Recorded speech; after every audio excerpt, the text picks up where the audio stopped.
हम बात करने वाले पॉलिटी के बारे में। ये 6 लेक्चर है, इससे पहले 5 लेक्चर कवर करके हैं। पूरी प्लेलिस्ट है जो आप देख सकते हो अपनी स्क्रीन पे। इंपॉर्टेंट लेजिस्लेटिव बिल्स की बात कर रहे हैं, राइट टू इन्फॉर्मेशन एक्ट की। रिसेंटली क्या हुआ है, पार्लियामेंट ने इनैक्ट करा है राइट टू इन्फॉर्मेशन एक्ट 2019 को। अब इसमें क्या है, क्या चेंजेस आए हैं ये देख लेते हैं। रिमूवल ऑफ फिक्स्ड टर्म जो है एज पर आरटीआई एक्ट जो 2005 का है, उसमें सीआईसी और आईसी जो स्टेट और सेंटर में होते हैं उनका जो ऑफिस है 5 साल का है। जो अमेंडमेंट रिमूव करता है प्रोविजन को, और स्टेट और प्रोविजंस और जो स्टेट्स हैं कि जो सेंट्रल गवर्नमेंट है नोटिफाई करेगा टर्म ऑफ ऑफिस। ठीक है, यहाँ पे ये चीज़ इम्पोर्टेंट है। ये जो अमेंडमेंट है ये रिमूव करता है प्रोविजन स्टेट्स, और ये कहता है कि जो सेंट्रल गवर्नमेंट है उनको नोटिफाई करना पड़ेगा, नोटिफाई करेंगे टर्म ऑफ ऑफिस सीआईसी और IC at the central state level पे होंगे। Determination of salary as per RTI जो 2005 का है एक्ट, उसके हिसाब से जो सैलरी है सीआईसी और आईसी की सेंट्रल लेवल पे वो इक्वल होगी सीई सी या इलेक्शन कमीशन के बराबर होगी। सिमिलरली जो सैलरी ऑफ सीआईसी है और आईसी स्टेट लेवल पे वो भी इक्विवेलेंट होगी इलेक्शन कमीशन और चीफ सेक्रेटरी स्टेट लेवल का। अमेंडमेंट है ये एम्पावर करता है सेंट्रल गवर्नमेंट को, डिटरमाइन कर सकती है सैलरीज अलाउंसेस और जितने भी अदर टर्म्स है कंडीशंस हैं सेंटर और स्टेट का। ये रिमूव कर रहा है प्रोविजन जो रिगार्डिंग होती है, करता है प्रोविजन रिगार्डिंग डिडक्शन जो सैलरी में होता है सीआईसी आईसी स्टेट सीआईसी और बड़े सारे चीज़ों में, और अदर रिक्वायरमेंट जो भी होती है रिटायरमेंट बेनिफिट जो रिसीव करता है। ठीक है, अगर बात करूँ आरटीआई एक्ट के बारे में तो ये 2005 का एक्ट इम्पॉर्टेंट है। ये गवर्नेंस के पॉइंट ऑफ व्यू से इम्पॉर्टेंट है। ये सिटीजन सेंट्रिक है, इक्विप करता है सिटीजन को, पावर देता है कि इंफॉर्मेशन सीख कर सकते हैं पब्लिक अथॉरिटी से, प्रोवाइड करता है मैकेनिज्म जो ग्रीवेंसेस रिड्रेसल के लिए होते हैं। इसके अलावा यहाँ पे आप देख सकते हो कि ये प्रोवाइड करता है मैकेनिज्म ग्रीवेंसेस रिड्रेसल का। ठीक है, जो कि इम्पॉर्टेंट है।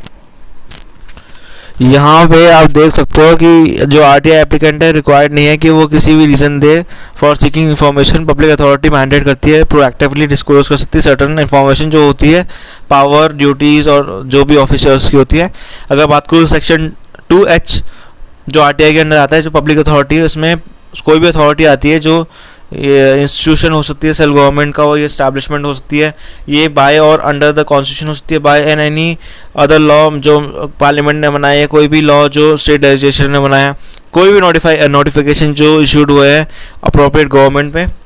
अथॉरिटी रिस्पॉन्सिबल कौन है सप्लाइंग इन्फॉर्मेशन, यहाँ पे पब्लिक इन्फॉर्मेशन जो पब्लिक अथॉरिटीज़ है जो डेजिग्नेट होते हैं सम ऑफिसर्स, वो एडमिनिस्ट्रेटिव यूनिट के लिए हेल्प करती है जो कि नाम है public information officers PIO।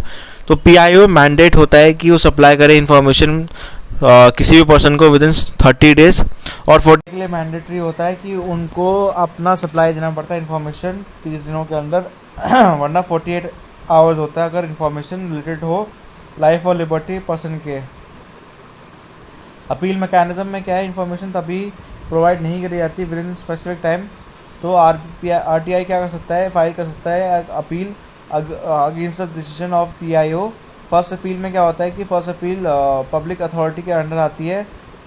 First appellate authority जो होती है वो ऑफिसर सीनियर इन रैंक होता है सेंट्रल पब्लिक इंफॉर्मेशन ऑफिसर का।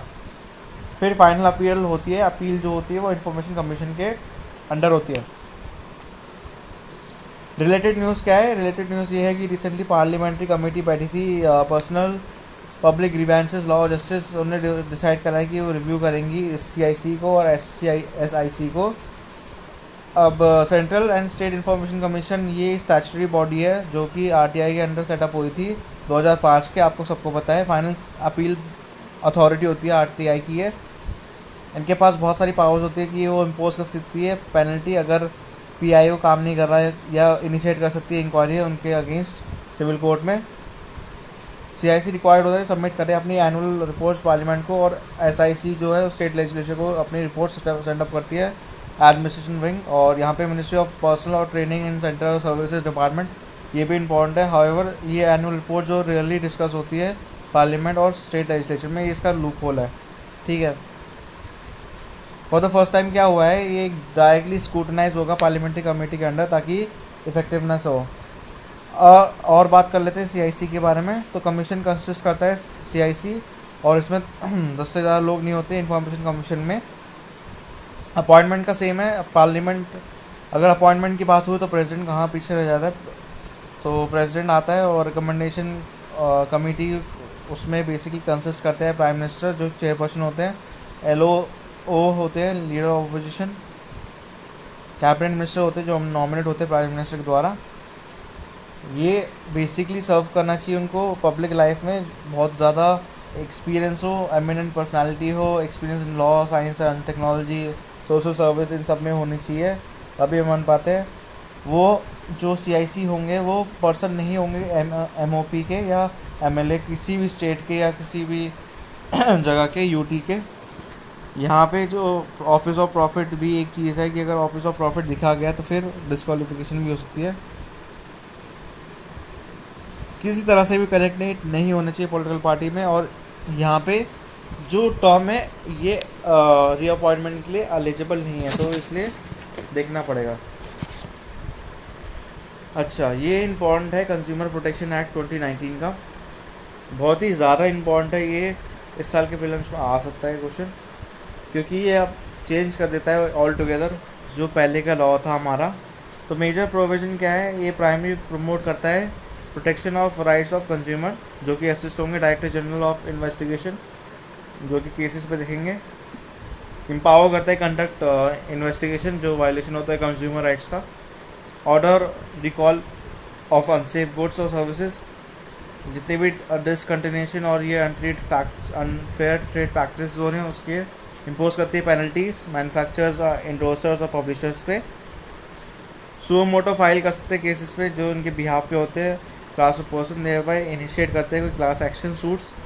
क्लास एक्शन जो रेफर करता है वो रिप्रेजेंटेटिव एक्शन भी करता है, और एक फॉर्म ऑफ लॉ सूट होता है जो जहाँ पे large number of people collectively bring करते हैं क्लेम टू द कोर्ट। ये फाइल जनरली जो होता है इसके नंबर ऑफ पर्सन जो इंजर्ड हैं या सफर्ड है फ्रॉम द सेम और सिमिलर इंजरीज। अब 6 कंज्यूमर राइट जो प्रोवाइड है नए एक्ट में वो है right to protect against marketing of goods and products जो कि हजार्डियस हो हेल्थ को या लाइफ को। राइट टू बी इन्फॉर्म कि क्वालिटी कैसी है। राइट टू बी अश्योर्ड कि कुछ भी पॉसिबल एक्सेस हो वैरायटी ऑफ गुड्स पे और कॉम्पिटिटिव प्राइस में। राइट टू बी हर्ड मतलब कंज्यूमर का इंटरेस्ट अगर वायलेट हो रहा है तो वो एक फेयर अप्रोप्रिएट फॉरम है उनको। सीक रिड्रेसल मतलब अनट्रेड प्रैक्टिसेस के अगेंस्ट वो कुछ आवाज़ उठा सकते हैं। राइट टू कंज्यूमर अवेयरनेस ये भी एक चीज़ है। Simplification of consumer dispute adjustment process, इसको देख लेते हैं। यहाँ पे स्टेट और डिस्ट्रिक्ट कंज्यूमर्स जो कमीशन होते हैं सॉरी वो एम्पावर्ड होंगे कि वो रिव्यू कर सकते हैं अपने ऑर्डर्स को। एम्पावरमेंट होगा कंज्यूमर कि वो कंज्यूमर कमीशन एम्पावर्ड होगा कि वो सारे ऑर्डर्स को देखे। ये एडमिसेबल होगा कंप्लेंट्स अगर कोई भी क्वेश्चन पूछा जा रहा है with in the period of 21 days. Ease of approaching होगी कंज्यूमर कमीशन को कि पेपर वर्क जो होता है पहले बहुत मुश्किल होता था अब आसान कर दिया है। ऑल्टरनेटिव डिस्प्यूट रेजोल्यूशन मैकेनिज्म भी इस्टेब्लिश हुआ है।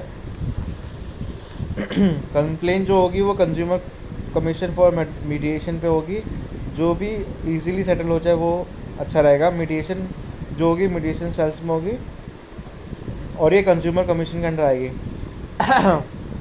अगर मीडिएशन होता है तो उसके अगेंस्ट आप अपील नहीं कर सकते अगर मीडिएशन सेटल हो गया तो, ठीक है।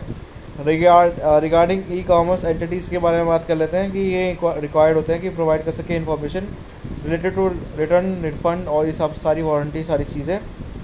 इसमें कंट्री ऑफ ओरिजिन भी मेंशन होगा कि कहाँ से आ रहा है इवेंचुअली, ताकि जो कंज्यूमर है वो इन्फॉर्म डिसीजन लेके कि भाई लेना है कि लेना। और ये स्पेशली आप देख सकते हो जैसे वहाँ चाइनीज़ की प्रोडक्ट्स है तो उस पर लिखा होगा चाइना का है तो आप इंडियन को प्रेफर कर सकते हो क्योंकि मेक इन इंडिया और आत्मनिर्भर भारत वाला स्कीम जो चल रही है हमारी।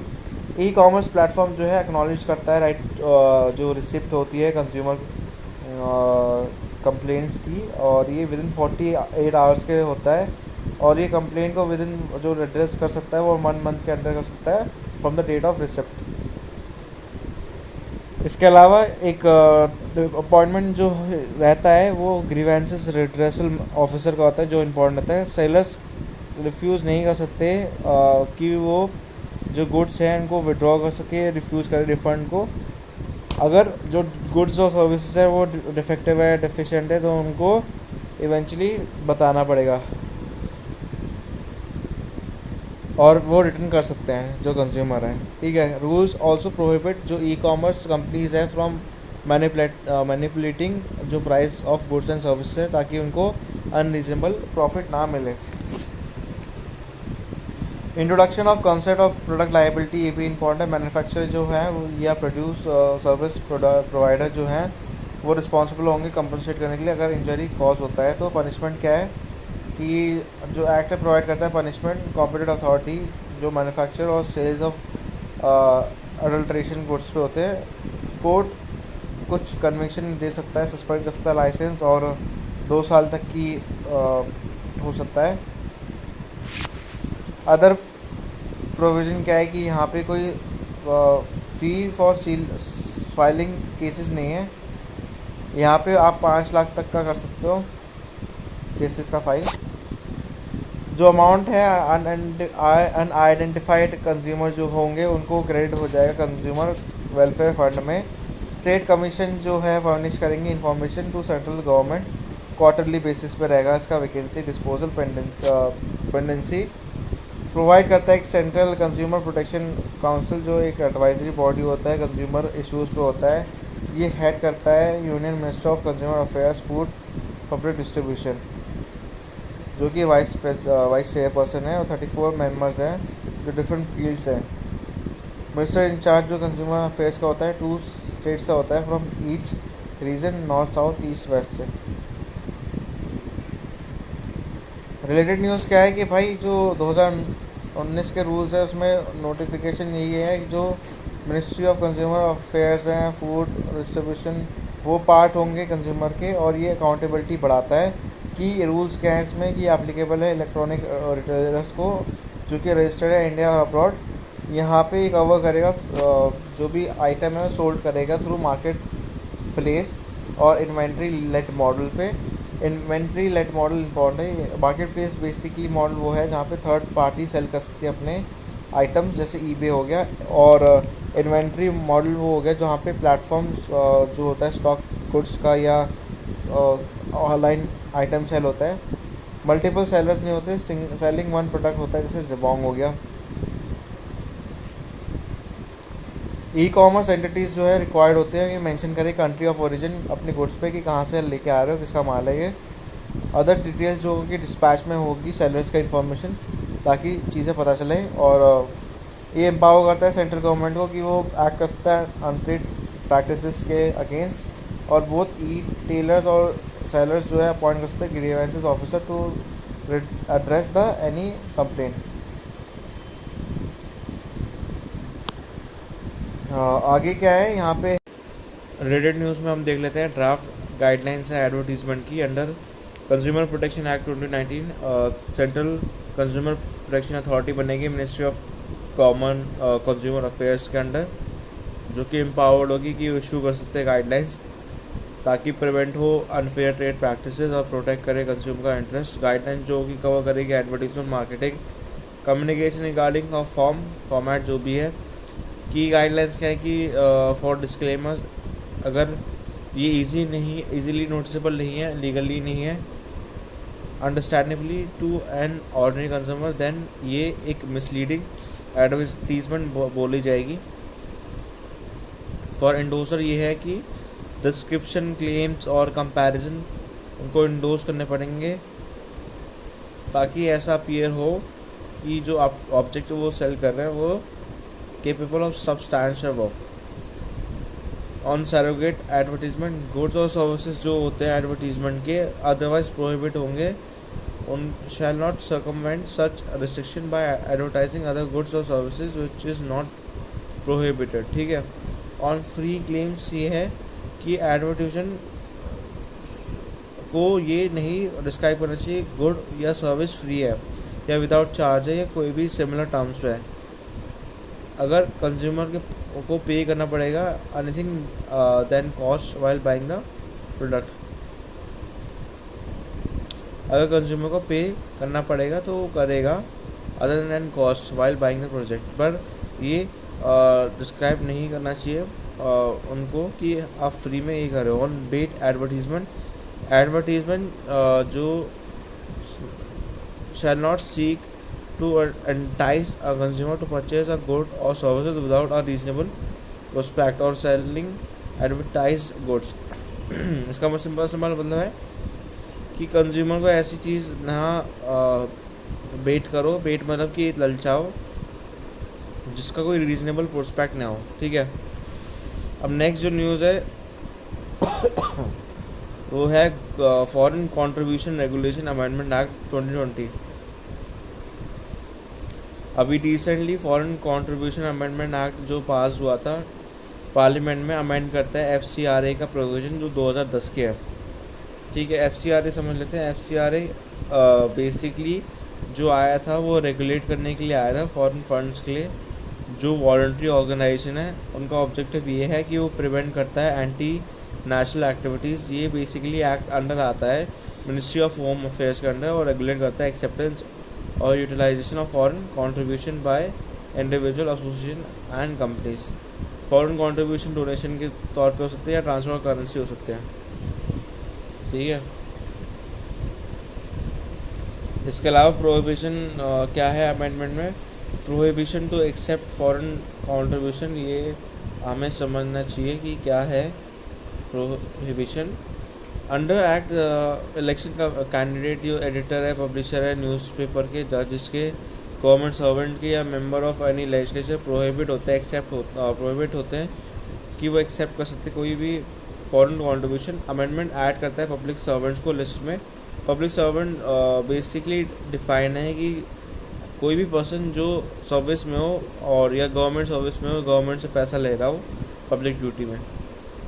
Transfer of foreign contribution under this act क्या होता है? फॉरेन कंट्रीब्यूशन नहीं हो सकता ट्रांसफ़र किसी भी पर्सन को अनलेस जो पर्सन है वो रजिस्टर्ड है to accept the foreign contribution. ये अमेंडमेंट प्रोहिबिट करता है transfer of foreign contribution to any other person. ठीक है, आधार कार्ड, पासपोर्ट और OCI कार्ड जो रजिस्ट्रेशन के लिए इंपॉर्टेंट है। यहाँ पे अमेंडमेंट ऐड करता है पर्सन जो अप्रूवल ले रहा है, परमिशन ले रहा है, रजिस्ट्रेशन होनी चाहिए उसके पास आधार कार्ड का नंबर होना चाहिए ऑफिस बेयरर के साथ, डायरेक्टर्स का। इन केस कोई फॉरेनर है तो उनको एक कॉपी प्रोवाइड करनी पड़ेगी अपनी पासपोर्ट की या OCI, अगर OCI कार्ड है उनके पास तो। FCRA अमेंडमेंट जो हुआ है वो स्टेट करता है कि फॉरेन कंट्रीब्यूशन को जो रिसीव होगी वो अकाउंट के से ही होगी, जो कि FCRA अकाउंट होगा वो SBI के साथ होगा न्यू दिल्ली में, और ये नोटिफाइड होगा सेंट्रल गवर्नमेंट पर। ठीक है, no fund other than foreign contribution should be received और डिस्पोज्ड इन द अकाउंट। इसमें ये इम्पॉर्टेंट है। पर्सन ओपन करा सकता है अपना FCRA अकाउंट किसी भी शेड्यूल बैंक में उसकी चॉइस का for keeping utilized receive contribution. Restriction क्या है?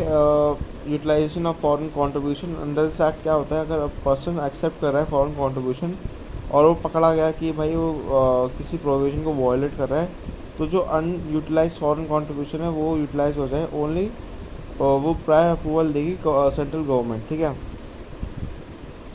ये अमेंडमेंट ऐड करता है कि जो गवर्नमेंट है रिस्ट्रिक्शन लगा सकती है usage of unutilise foreign contribution for such person, जो कि समरी इंक्वायरी पे होती है और पेंडिंग जो भी इंक्वायरी है उस पर देखती है।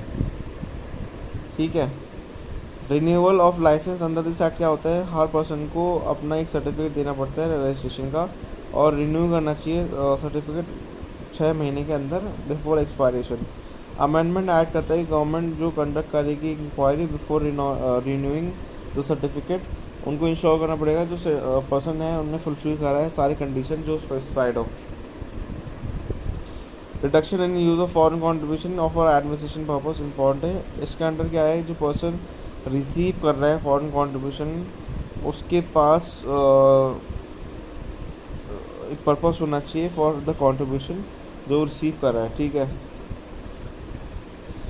और फर्दर इसमें ये बोला है कि 50% से ज़्यादा कंट्रीब्यूशन वो यूज़ नहीं कर सकते एडमिनिस्ट्रेशन एक्सपेंसेस के लिए। अमेंडमेंट ने रिड्यूस करा है 20% तक। सस्पेंशन ऑफ रजिस्ट्रेशन, ये इंपॉर्टेंट है कि अंडर दिस एक्ट क्या होता है, गवर्नमेंट सस्पेंड कर सकती है रजिस्ट्रेशन किसी भी पर्सन का एक स्पेसिफिक पीरियड में, पर वो एक्सीड नहीं करेगा 180 डेज। अमेंडमेंट ऐड करता है कि जो सस्पेंशन है वो एक्सटेंड हो सकता है 180 डेज का एडमिशन। अब नेक्स्ट जो न्यूज़ है वो है रेगुलेशन ऑफ एनजीओ। अभी मिनिस्ट्री ऑफ होम अफेयर्स ने टाइट करा है ओवरसाइट्स जो फंड रिसीव करे जाते हैं एनजीओ को। ठीक है, एनजीओ की क्या इंपॉर्टेंस है समझ लेते हैं। एनजीओ अगर वर्ल्ड बैंक के हिसाब से डेफिनेशन देखें तो एनजीओ कुछ एक्टिविटीज़ है जो रिलीफ करती है सफरिंग या प्रमोट करती है बैकवर्ड सेक्शन या पुअर सेक्शन, एनवायरनमेंट को बचाती है, सोशल सर्विस देती है। ये ऑर्गेनाइजेशन पार्ट नहीं होती गवर्नमेंट की, बट इनके पास लीगल स्टेटस होता है और रजिस्टर्ड होते हैं ट्रस्ट सोसाइटी या private limited non profit organization होते हैं। कॉन्स्टिट्यूशनली अगर देखें तो article 19 clause 1 clause C allow करता है right to form association. Article 43 promote करता है कोऑपरेटिव रूरल एरियाज़ में। और थर्ड जो पॉइंट है यहाँ पे कॉन्करेंट लिस्ट है जो बताती है कि चैरिटेबल इंस्टीट्यूशन और रिलीजन इंस्टीट्यूशन। ठीक है, तो ये इम्पॉर्टेंट है। प्रोविज़न क्या है रेगुलेट करने के एनजीओ के। फेमा एक्ट इम्पॉर्टेंट है, ये थोड़ा इकोनॉमिक्स का भी पार्ट है, आप देख सकते हो। ये सर्टेन एनजीओज है जो रजिस्टर्ड होते हैं फेमा के अंडर, जो कंटिन्यू करेंगे disperse foreign funds to various organ association in India. FEMA जो रेगुलेट होता है वो मिनिस्ट्री ऑफ फाइनेंस से रेगुलेट होता है और इंट्रोड्यूस हुआ था ताकि कंसोलिडेट करे, अमेंड करे जो भी लॉज है रिलेटेड टू फॉरेन अफेयर्स या फॉरेन एक्सचेंज के। इनका जो ऑब्जेक्टिव है वो फैसिलिटेट करता है एक्सटर्नल ट्रेड और पेमेंट को। हाउएवर जो सेपरेट लॉ है FCRA 2010 का, वो ये बोलता है 2010 का इनैक्ट जो हुआ है मिनिस्ट्री ऑफ होम अफेयर्स कि मॉनिटर करे फॉरेन फंड्स और डोनेटेड एनजीओज़ को। नेक्स्ट जो न्यूज़ है वो हमारे स्क्रीन पे वो है draft electricity rights of consumer rules 2020। ये रूल्स जो रिलीज़ हुआ है मिनिस्ट्री ऑफ पावर, उसका एम ये था कि की सर्विसेज प्रोवाइड करें प्रिस्क्राइब मिनिमम सर्विस लेवल पे, और स्टैंडर्ड्स जो हैं वो सर्विसेज के अच्छे होने चाहिए और जो कंज्यूमर है उनकी राइट्स भी होनी चाहिए।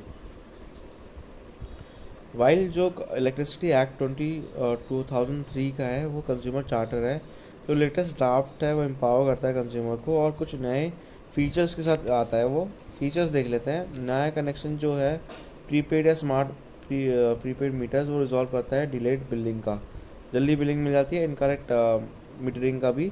रिलायबिलिटी ऑफ सर्विस ये है कि 24/7 पावर सप्लाई रहती है कंज्यूमर के पास एज देयर राइट। हाउएवर जो लोअर आवर्स होती है सप्लाई वो स्पेसिफाइड हो सकती है फॉर सम कैटेगरीज जैसे agriculture. Compensation to consumer, consumer claim कर सकता है अगर उनके पास कोई सप्लाई नहीं आ रही हो या इलेक्ट्रिसिटी सप्लाई इंटरप्ट हो रही है, कुछ भी हो रही हो, तो वो क्या कर सकते हैं, वो डिस्कॉम के थ्रू डिस्कॉम रिजॉल्व कर सकता है उनका electricity issues. Online bill payment बहुत इंपॉर्टेंट है। ये बिल जो 1000 या उससे ज़्यादा है तो वो ऑनलाइन पेमेंट होंगे, कंज्यूमर कंपनसेट होंगे को कंपनसेट करा जाएगा for paying digitally through debit. Electricity prosumer, ये इंपॉर्टेंट है। प्रोज्यूमर एक फिनोमेना होता है जहाँ पे इलेक्ट्रिसिटी कंज्यूमर बिकम हो जाता है, वो बन जाता है सप्लायर। इसके ड्राफ्ट के हिसाब से कोई भी सेटअप कर सकता है रिन्यूएबल सिस्टम या एनर्जी जनरेटेड या सोल्ड कर सकता है जो एडजस्ट हो सकता है against the supply made by discom. ठीक है, लास्ट जो सेक्शन होता है अदर इम्पॉर्टेंट न्यूज़ का, ये अब देख लेते हैं। इसका फिर ये PT 365 का लेक्चर 6 भी ख़त्म हो जाएगा। पहला जो है वो है cigarette and other tobacco products जो प्रोहिबिशन है, एडवर्टीजमेंट रेगुलेशन और trade and commerce production supply distribution amendment bill 2020 का। जी ड्राफ्ट बिल हुआ है ministry of health and family of welfare के। उसमें कुछ अमेंडमेंट हुई हैं कि जो इंक्रीज़ करा है लीगल स्मोकिंग एज, वो करा है फ्रॉम 18 to 21 ईयर्स। ठीक है, बैन करा है कुछ sale of loose cigarette, sorry, अगर पकड़े जाते हो doing away with smoking rooms at airports, restaurant और होटल, फाइन लग जाएगा और वो फ़ाइन जो प्रपोज करा गया है वो बढ़ के 2000 हो गया है। तो स्ट्रिक्टर पनिशमेंट आ चुकी है, इम्पोजिशन ऑफ पेनल्टीज़ है जो मैन्युफैक्चरिंग पे है, सिगरेट्स और टोबैको प्रोडक्ट्स पे। ठीक है, तो ये अच्छा है एक तरह से। एयरक्राफ्ट अमेंडमेंट बिल 2020 ये पास हुआ है, पार्लियामेंट ने पास करा है इसको। ये बिल अमेंड करता है एयरक्राफ्ट एक्ट 1934 को, जो रेगुलेट करता है मैन्युफैक्चर, यूज, सेल और लाइसेंस फॉर सिविल एयरक्राफ्ट्स। तो यहाँ पे ये स्टैचुटरी स्टेटस देता है जो 3 प्री एग्जिस्टिंग बॉडीज थी, director general of civil aviation, ये कैरी करता है ओवरसाइट और रेगुलेटरी फंक्शन।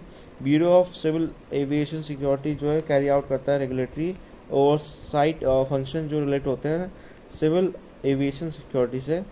थर्ड जो पॉइंट है वो है एयरक्राफ्ट एक्सीडेंट इन्वेस्टिगेशन ब्यूरो, जो कैरी आउट करता है इन्वेस्टिगेशन एयरक्राफ्ट एक्सीडेंट और इंसिडेंट के। ठीक है, तो सिंपल है, नाम से ही आप याद कर सकते हो। ये एम्पावर करता है DGCA जो कि director general of civil aviation है, कि वो पेनल्टी लगा सकता है 1 करोड़ की अगर कुछ ऐसा हो रहा है। ठीक है, नेक्स्ट जो न्यूज़ है वो है बेटिंग इन इंडिया, बहुत ही इंपॉर्टेंट है। मिनिस्ट्री ऑफ स्टेट ने फाइनेंस ने पिच करा है कि हमें लीगलाइज करनी चाहिए बेटिंग। बेटिंग टर्म वैलिडेट करता है activity of gambling, gambling generic term है, while betting through structure agreement है। पब्लिक गैम्बलिंग एक्ट 1867 में एक जनरल रूल था या जनरल लॉ था जो गवर्न करता है गैम्बलिंग। कोई स्पेसिफिक सेंट्रल लॉ नहीं है जो गवर्न करता है ऑनलाइन गैम्बलिंग को। गैम्बलिंग और बेटिंग जो है स्टेट सब्जेक्ट में आता है। हाउएवर जो गैम्बलिंग है डिफाइंड नहीं है। ठीक है, under gambling legislature of states में इंडियन लॉ डिस्टिंग्विश करता है गेम को गेम ऑफ स्किल में और गेम ऑफ चांस पे। ठीक है, ये डिफ्रेंशिएट फैंटेसी गेम और ट्रेडिशनल बैटिंग गेम्स को दर्शाता है। 10 फैंटेसी स्पोर्ट्स जो है वो लीगल है बिकॉज उसमें गेम ऑफ स्किल भी चाहिए होती है। गैम्बलिंग जो है वो इंक्लूड नहीं करता बेटिंग ऑफ हॉर्स बॉट जो होती है आपकी घोड़ों पे जो बेटिंग होती है, गेम्स ऑफ स्किल। ठीक है, जहाँ पे बड़ी सारी चीज़ होती है, लॉटरी जो रेगुलेट होती है, तो ये सारी गैम्बलिंग के लिटरेचर में नहीं आती। फैंटेसी स्पोर्ट जो होता है जिसमें ओपोनेंट्स बड़े सारे होते हैं या बुक मेकर्स होते हैं ट्रेडिशनल बैटिंग, उसमें वो चीज़ अलग हो जाती है इसके हिसाब से। यहाँ पे जो सिक्किम और नागालैंड ने परमिट कर रखा है ऑनलाइन गैम्बलिंग। हाउएवर उन कुछ स्टेट्स जैसे तेलंगाना जिनने ऑपोजिट ही स्टांस ले रखा है कि हमें नहीं करना। कंट्रीज लाइक ऑस्ट्रेलिया, यूके, इन सब ने एक डायरेक्शन दिया है लीगलाइजेशन ऑफ बेटिंग।